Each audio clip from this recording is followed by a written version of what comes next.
Hey everyone, welcome to another topic in our Year 8 measurement course. Now, this particular topic is, at least in the textbook I'm working through, it's an extension topic, but I just want to do a little video on it, just giving you an idea of what we mean when we say surface area. And we're going to do this a lot more in a later video series when this isn't an extension topic. When you get to year 9, you're actually looking at this more in depth. But surface area deals with, in the simplest form, the area of the surfaces of a solid. So by a solid, I just mean a 3D shape. We've looked at these before in the past, but you can see that even in the name, surface area, it's quite self-explanatory. It's just the combined area, the total area of the surfaces of a solid. So if we look, for example, at any solid, well, it's made up of a few faces. So if I, for example, drew a rectangular prism here, so something like this,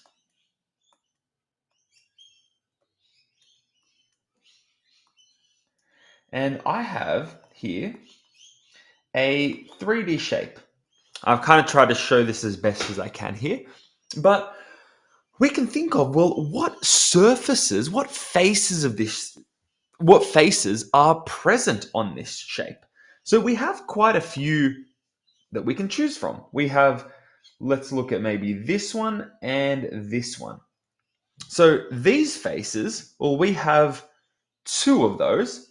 So we have two lots of this face, this front and back face. And okay, let's keep going. We have two of these side faces. One, two.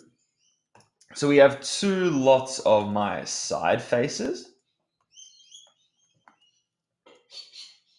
And finally, let's shift this down. I have two lots of my top and bottom face here of my shape. So I have two lots of this big face here. So in making 3D solids, we can say that there are quite a few faces that make these up. And we can think of these as areas. There is a certain amount of 2D space that this makes up, that these two surfaces make up, that these two make up, and that these two make up. And the way we can visualize this for 3D shapes is through what we call a net. So a net is just a 2D representation of the surfaces of a solid, kind of like what I've done on the right hand side here. But I have a photo down here which really nicely illustrates what I mean by a net. So you can see here that my solid, my 3D shape, it can get decomposed, it can get broken down. If we sort of made some little cuts in each of these edges and started to unfold this, we would end up with what we call a net. This thing here is, let's do it in another color. This right here is what we call the net of a solid. So we can find a surface area of the shape by just breaking it up into its different faces and finding, well, what is each of these areas going to be? And if we wanted to find the total of these areas, we are going to add all of these areas. We want to find a total of the 1, 2, 3, 4, 5, 6 faces on this cube here, for example.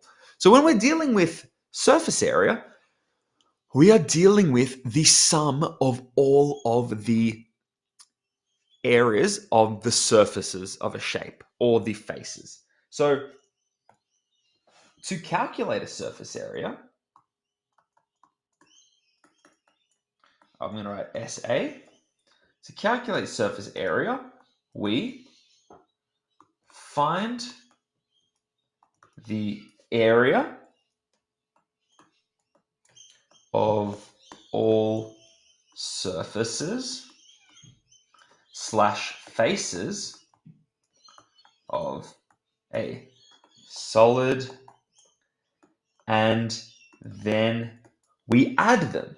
Then add them together. Let's just write, and we add them. So that's how we go about finding surface area. We are thinking of the total area of all of the surfaces or faces of a solid. So if we look at a question, for example, we're just going to do one example here. I'll keep this quite brief, but I have this shape here.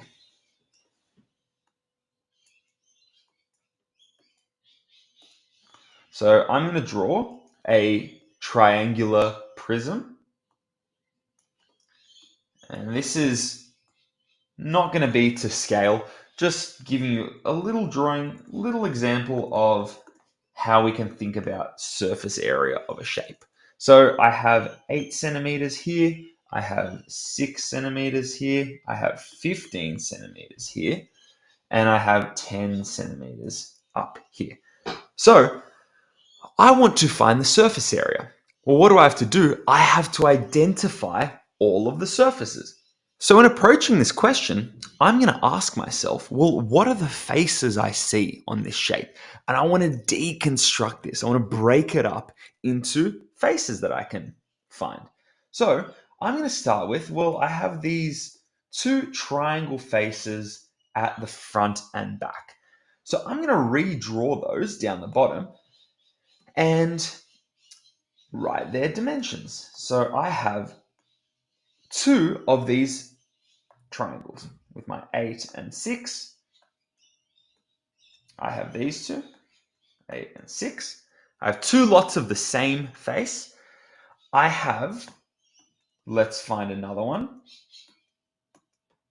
Well, I have this face up here, this little slanted face. So let me draw that one in. And what are its dimensions? Well, it is 15 by 10.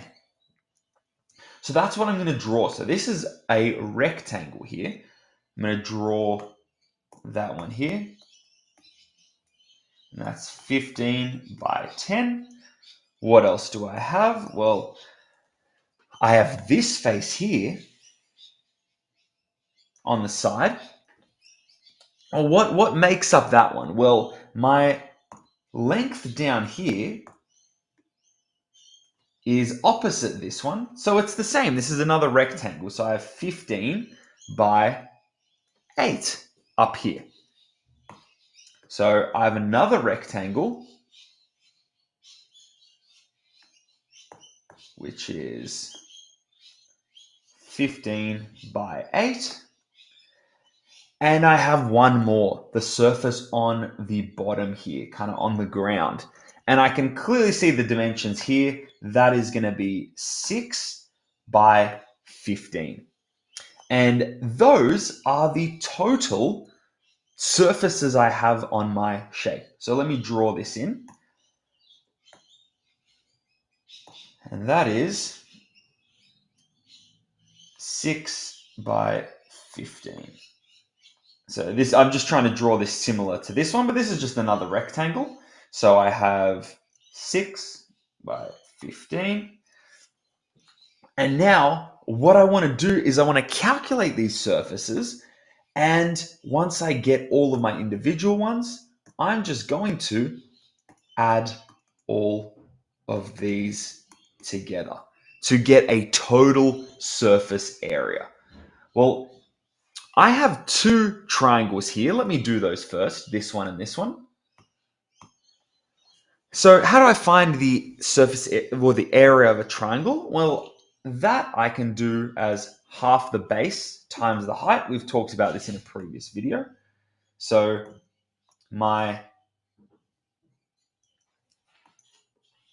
the area of my triangles is going to be half times the base times the height.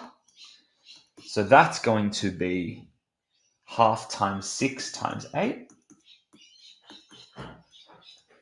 And that gives me 24. But I have two triangles. I have 24, and that's centimeters squared because I'm looking at an area here. And I have two of these, two equal triangles. So that total surface area is just going to be two lots of 24. So my area of my two triangles is just 2 times 24 centimeters squared. And that gives me 48 centimeters squared. Okay, I've checked off these first two. Now I want to find my other one here. And for a rectangle, if I'm looking for the area of that, well, I just multiply my dimensions. So here, I'm just going to multiply 10 by 15. So I'm going to get 10 by 15, and that gives me 150 centimeters squared. So that's my surface on the side here, this slanted surface. And I can do that for all of my surfaces now because the rest of these are rectangles. So they're going to be a little bit easier to do. Now this one I have 8 times 15. Do 8 times 15. And calculating that one is going to be 120 centimeters squared. And finally, for my last one, I'm going to do 6 by 15. And that is going to give me 90 centimeters squared. So I'm going to find my total surface area, I want to just add all of these together. So I can say my total surface area, I'm looking for a total. I'm going to be summing these. I'm going to be adding these together. Is going to be the area of my triangles. So 48 centimeters squared plus the area of my one up here, 150 centimeters squared. 50 centimeters squared. And to that, I'm going to add another rectangle, 120 centimeters squared. And to that, I'm going to add my final one. My final rectangle, that's 90 centimeters squared. So here is my total surface area. It is all of the individual areas of my surfaces of my shape. You can see I broke down here my 3D shape I dissected it into all of its faces. I've drawn that here, and I found the total area of all of those faces. I found those individually, and then I added them all together. And when I add all of these together, I get 408 centimeters squared. So this is as far as we'll go into this in this particular course, but that is how we can define surface area. So once again, surface area, what we mean by that is just the area of all of the surfaces or faces of a solid. In other words, the combined area. So once we deconstruct our 3D solid into a net or the individual components or the individual faces like I've done here, once we get those, we just want to find the areas separately and then add them all together. And that's how we can calculate surface area. Thank you so much for watching, guys. I'll see you in the next video.